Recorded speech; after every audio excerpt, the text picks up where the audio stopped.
Hello दोस्तों, स्वागत है मेरे चैनल में। आज हम प्री पीएचडी में जो सबसे महत्वपूर्ण टॉपिक है रिपोर्ट राइटिंग का, तो रिपोर्ट राइटिंग आज हम पढ़ेंगे।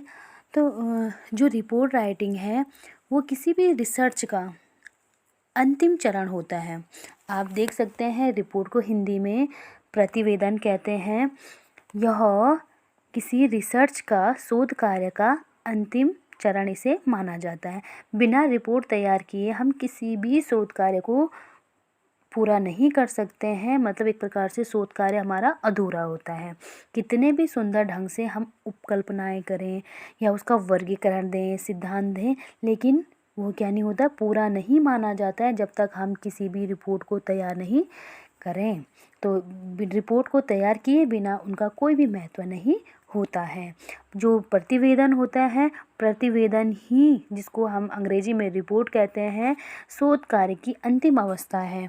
और इसका जो उद्देश्य होता है वो बहुत सारे रिसर्च के प्रति रुचि रखने वाले लोगों का क्या होता है, संपूर्ण परिणाम को प्राप्त कर उसको विस्तार से बताना होता है। आप देखते ही होंगे कि जो रिपोर्ट लेखन राइटिंग होती है उसमें हम सारी चीज़ों को हम विस्तार से देते हैं। पहले हम आंकड़ों को इकट्ठा करते हैं, फिर हम उसका रिपोर्ट राइटिंग में पूरे संपूर्ण विस्तार से उसको बताते हैं। क्योंकि रिपोर्ट जो है शोध का लिखित विवरण होता है, जिसे प्रारंभ से लेकर अंत तक के शोध के उद्देश्यों और प्रक्रियाओं, इकाइयों, आंकड़ों, इनका वर्णन किया जाता है। अब हम बात करेंगे शोध प्रबंध की रूपरेखा आपको बता रहे हैं। तो इससे पहले आप को ये ध्यान में रखना ज़रूरी है कि जो रिपोर्ट राइटिंग होती है ये एक अंतिम चरण है, लेकिन इसका क्रम भी आपको ध्यान में रखना है कि जो शोध कार्य की उसका प्रथम चरण क्या क्या है। तो मैं आपको बता देती हूँ कि जो अनुसंधान की प्रक्रिया है वो 8 चरणों या जिसको सोपान कहते हैं उससे होकर के गुजरती है।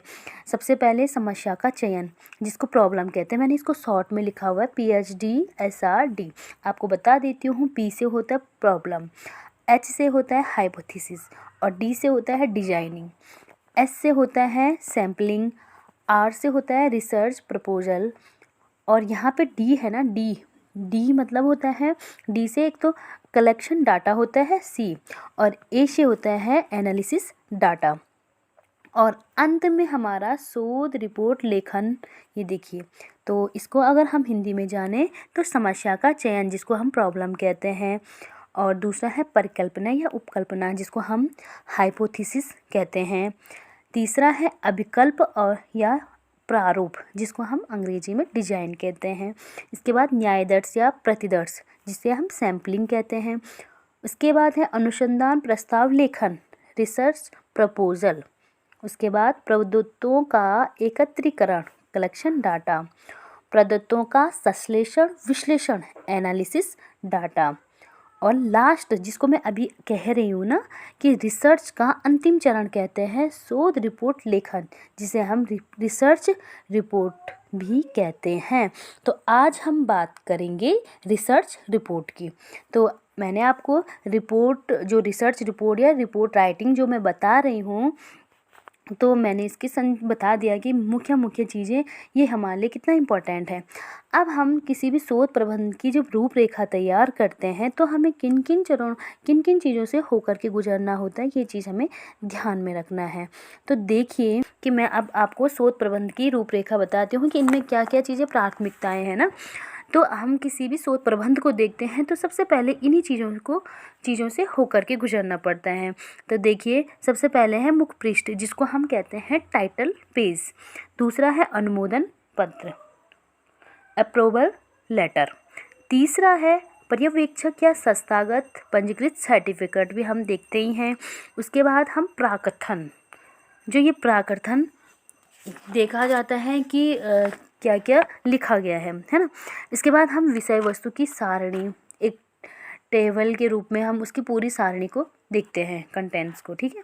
इसके बाद तालिका सूची हो गई, लिस्ट ऑफ टेबल्स, और लास्ट जो है ग्राफ चित्र तालिका के रूप में दिखाया जाता है। आप देख सकते हैं जिनका फील्ड वर्क का कार्य होता है वो ग्राफ के रूप में, चित्र के रूप में सारी चीज़ों को दिखाते हैं। या साहित्य में देखें तो ये साक्षात्कार के रूप में, जिनका साक्षात्कार के रूप में लेखक कवियों से मेल मिलाप होता है तो वो उनको चित्रों के रूप में दिखा सकते हैं। तो इस तरीके से हम इन सभी चीज़ों को लेकर के चलते हैं एक सीरियल वाइज। इसके बाद हम बात करेंगे आगे आपको बता देती हूँ मैं शोध का प्रमुख जो भाग है मेन बॉडी ऑफ रिसर्च, तो इनमें क्या क्या चीज़ें आपको तैयार करना है। तो सबसे पहले हम भूमिका इंट्रोडक्शन देते हैं, विषय प्रवेश भी हम इसको हिंदी में कहते हैं। दूसरा संबंधित साहित्य का सर्वेक्षण। तीसरा शोध अभिकल्प जिसको हम रिसर्च डिजाइन कहते हैं।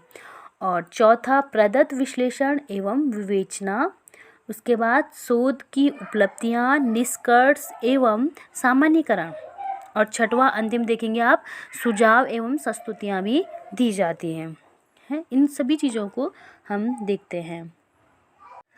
इसके बाद अंत में संदर्भ ग्रंथ सूची एवं अनुक्रमणिका दी जाती है, जिसमें आपने देखा होगा हमने लघु शोध बनाया था तो उसमें संदर्भ ग्रंथ सूची, परिशिष्ट हो गया और सूचकांक इत्यादि इंडेक्स के रूप में दिए जाते हैं। अब हम बात करेंगे कि जब हम शोध प्रबंध बनाते हैं तो हम किस तरीके से उनकी प्राथमिकताओं को तैयार करते हैं। तो सबसे पहले आप देख सकते हैं कि जो प्राथमिकताएं हैं, आप देखिए नोट्स में लिखा ही है कि जो प्राथमिकताएं हैं यह संपूर्ण शोध प्रबंध की वह आधारभूत रूपरेखा को तैयार करता है, यह उसके आकार प्रकार को व्यक्त करती है। इसे संपूर्ण शोध की क्या कहते हैं, मेन बॉडी भी कहते हैं, या हम इसको कहेंगे पृष्ठों पर व्यवस्थित किया जाता है। इन मतलब विभिन्न पृष्ठों को पर इसको व्यवस्थित किया जाता है। इसके अंतर्गत क्या क्या चीज़ें आती हैं, मैंने अभी आपको सबसे पहले यही बताया कि सबसे पहले मुख्य पृष्ठ, अनुमोदन पत्र, पर्यवेक्षक प्रमाण पत्र, और इसको ऐसे ही सीरियल वाइज हम शोध प्रबंध में रखते हैं। और लास्ट में हम तालिका सूची या ग्राफ सूची के रूप में सम्मिलित करते हैं। तो प्राथमिकताओं में सर्वप्रथम हम शोध ग्रंथ का मुख्य पृष्ठ को सम्मिलित करते हैं। तो किसी भी ग्रंथ का जो मुख्य पृष्ठ उसके संपूर्ण स्वरूप का चित्र प्रस्तुत करता है। यह हमारे चेहरे की तरह होता है अथवा इसकी सुंदरता, स्वच्छता, स्पष्टता एवं वैज्ञानिकता आदि का हमें समुचित ध्यान रखना है।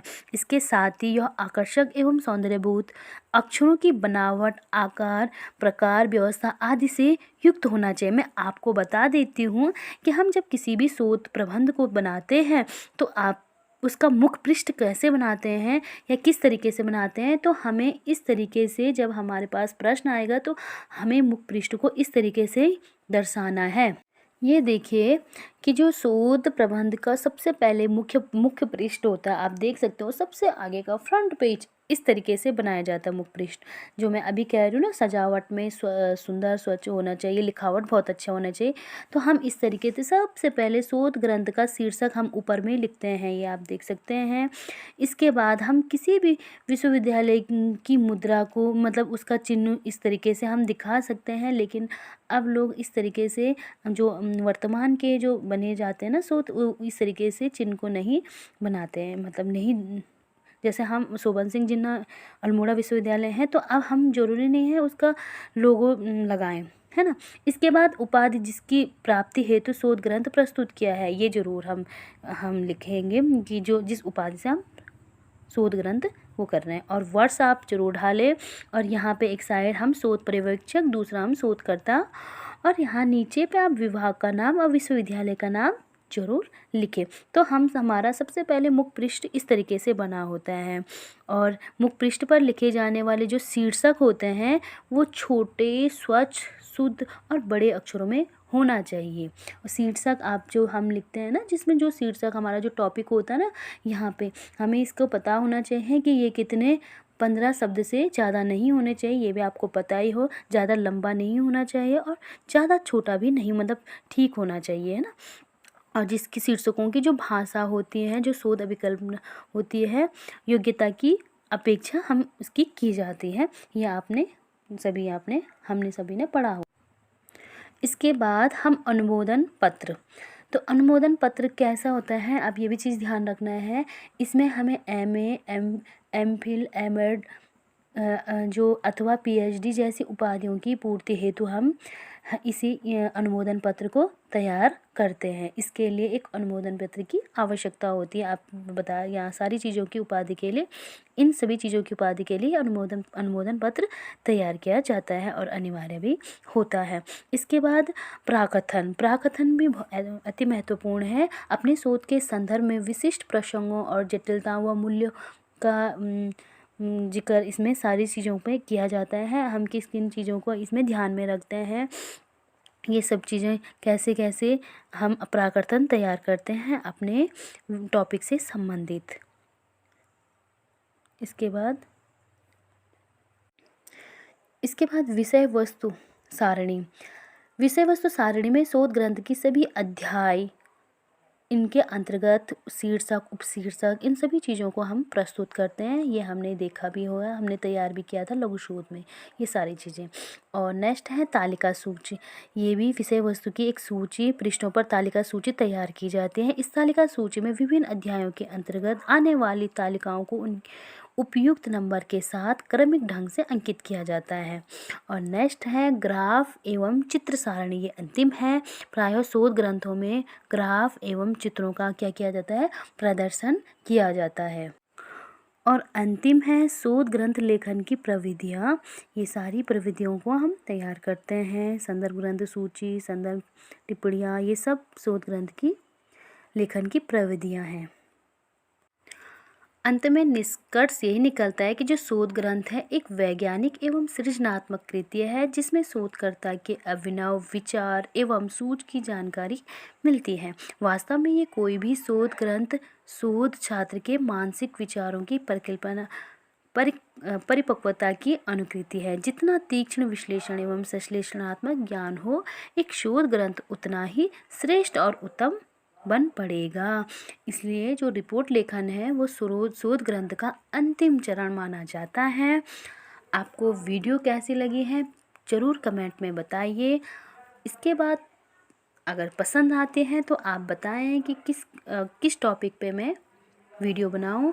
और हिंदी के अगर नोट्स चाहिए होंगे तो आप टॉपिक वाइज बताएं, मैं हिंदी के नोट्स भी आपको प्री PhD के उपलब्ध करा दूंगी। धन्यवाद दोस्तों।